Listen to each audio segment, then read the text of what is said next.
few things about this whole business. One is the fact that they can begin at massive levels of work, huge amount of groundworks, before getting planning permission.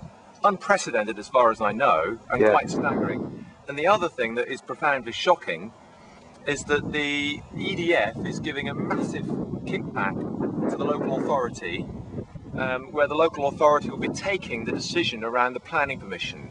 Yeah. They are getting a massive handout.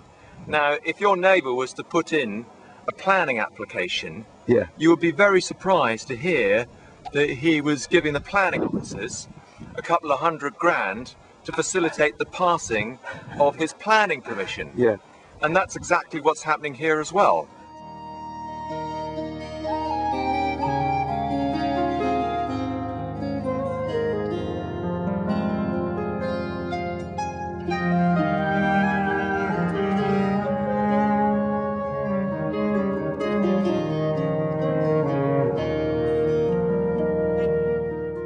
Hello.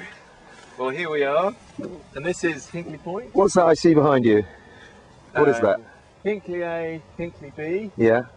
Hinkley A is being decommissioned. It's no longer running, but it's going to take an awful long time to actually dismantle the whole thing. Yeah.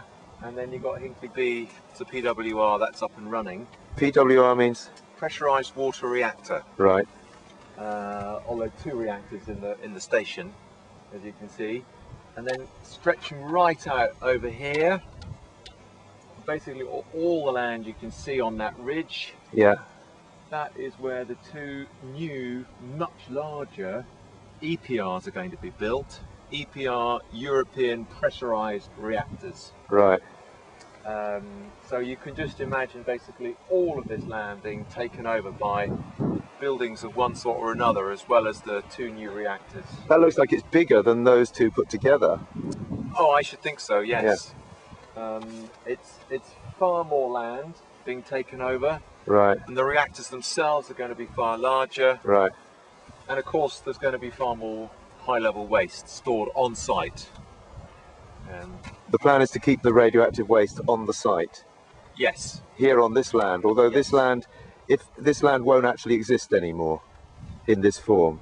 No, but there will be a high-level radioactive waste repository here. And of course we're just a few hundred yards from the nearest human habitation in Shirton. Yeah.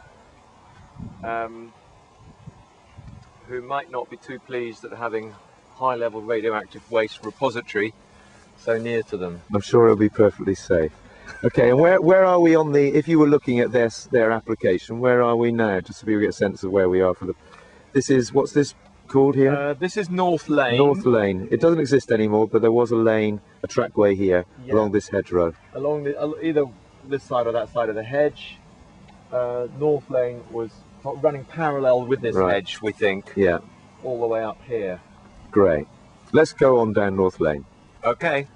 And we believe that what do we think that is over there, that building there, David? We think that's the bat barn. Bat barn, built for bats. Why are they building a bat barn? I think it's excellent PR. Why do they need to do it? I don't know. I'll tell you why.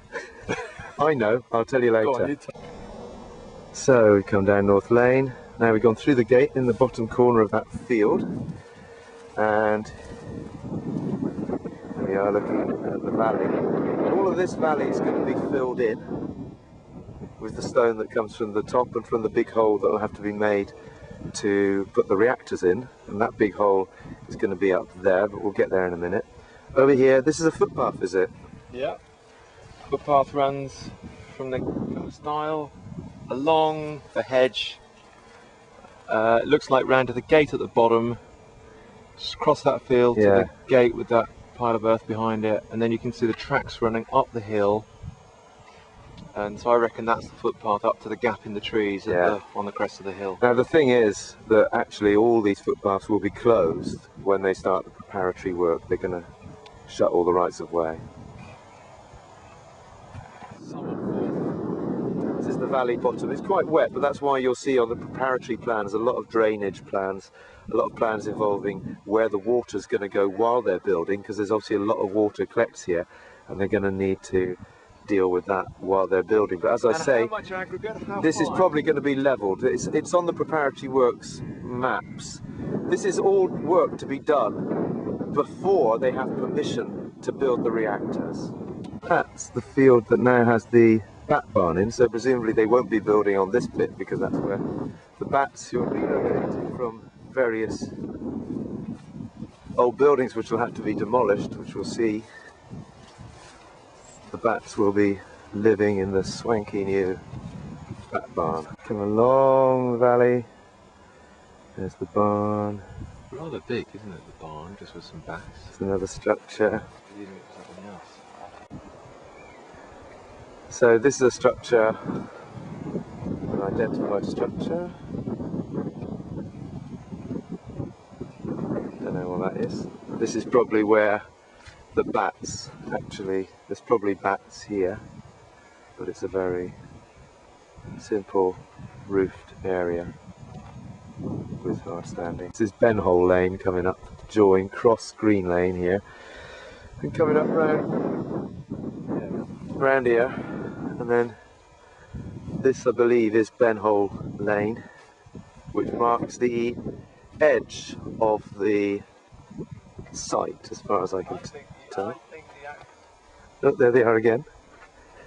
This is the structure. Just down, going up towards the sea, this is where it starts to get really attractive, this land here.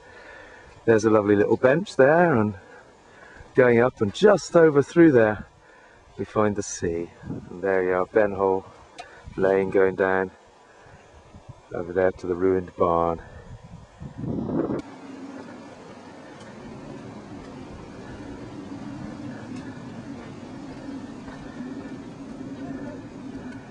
Up to the top of Benhole Lane. Our friends.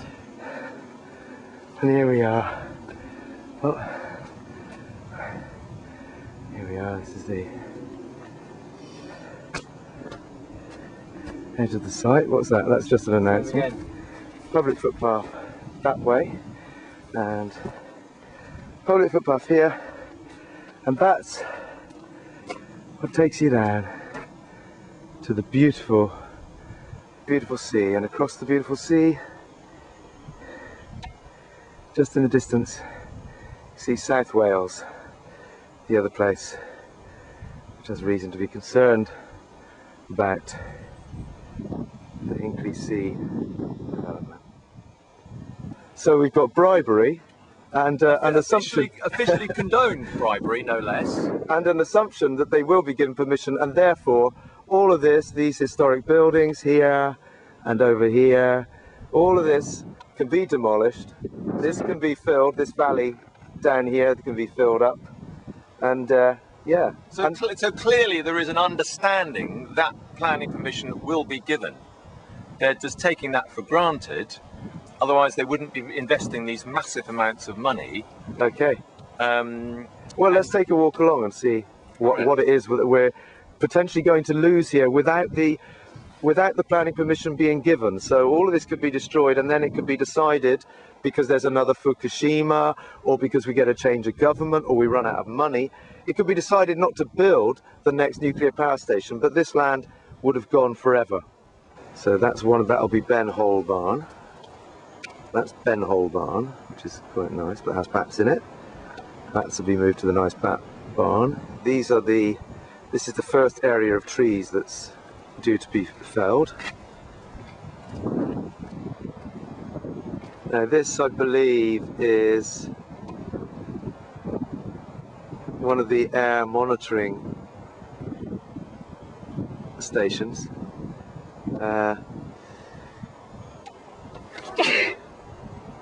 This is the one on site, and then there are others around the edge of the site, just to check what the base air condition is, and then measure it against how it is when they're constructing, to make sure that no pollution is caused. So now, still on the green lane, going along the top, that's where we've just come from, looking out over the sea, and then going down here to the old farmhouse. Here are the trees which could be felled as soon as they want to, we believe. all these trees here, and then there's the other barn.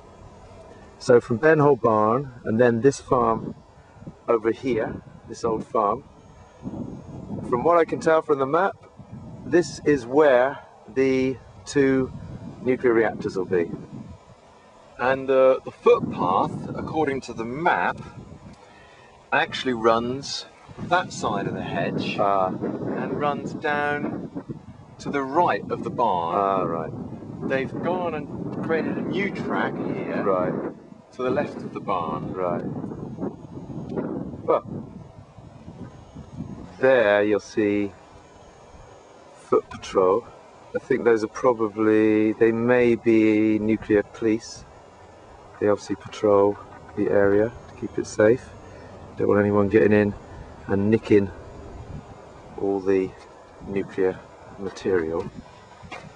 So, going back towards Benhole Barn, here's the most westerly stands of trees. This is the road that goes around behind the first trees in the west and then over towards the seashore, and I don't know where that goes. This is the... So out of these woods came a deer, and she's run off. And these are the woods. This track goes down to the sea, but then turns around and just goes back the other side of those trees. So this is interesting. This is a deep excavation here. It's a water extraction pit, and it's dangerous, and it's a water extraction pit. And of course the pits that will be dug to house the reactors will be massively bigger than this.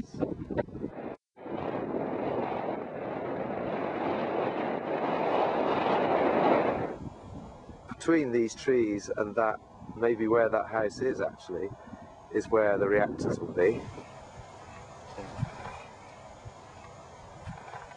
In this beautiful spot, somebody had a very lovely farm once, hopefully. And this is where, we believe, in this lovely spot,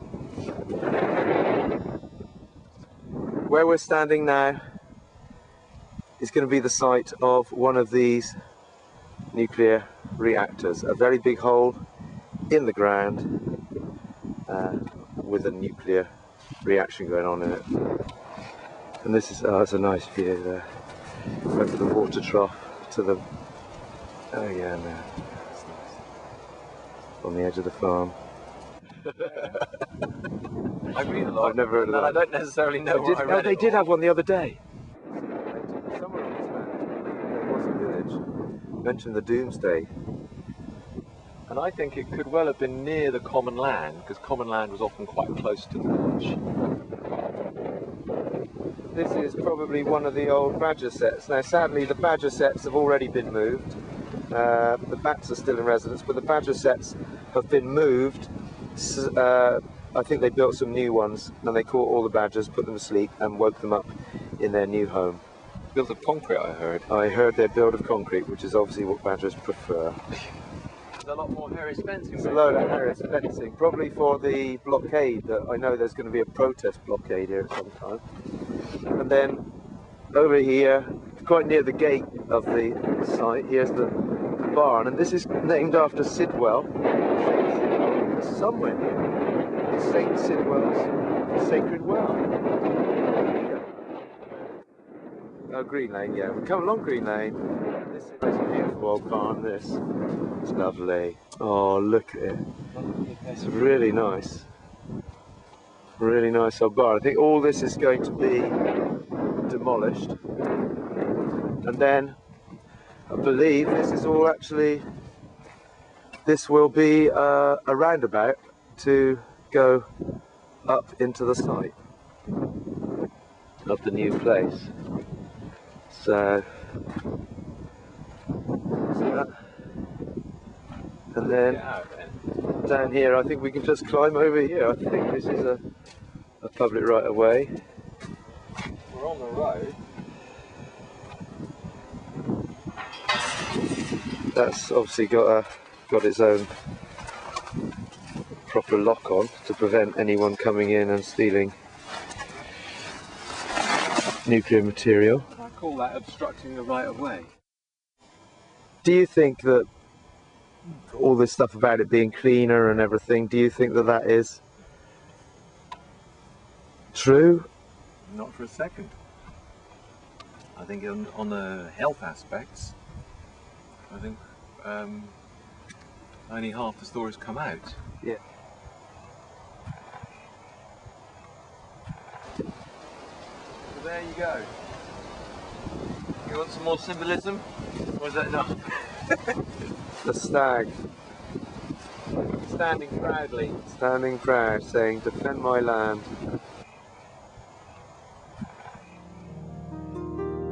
Once there was a unicorn, and once the world was flat, and once the leopard changed its spots, but I'm not sure about that. And one account has old Atlantis sunken under a wave,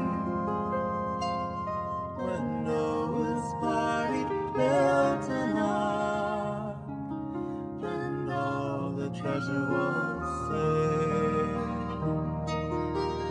Once there was a walking thing, became a dinosaur, grew and grew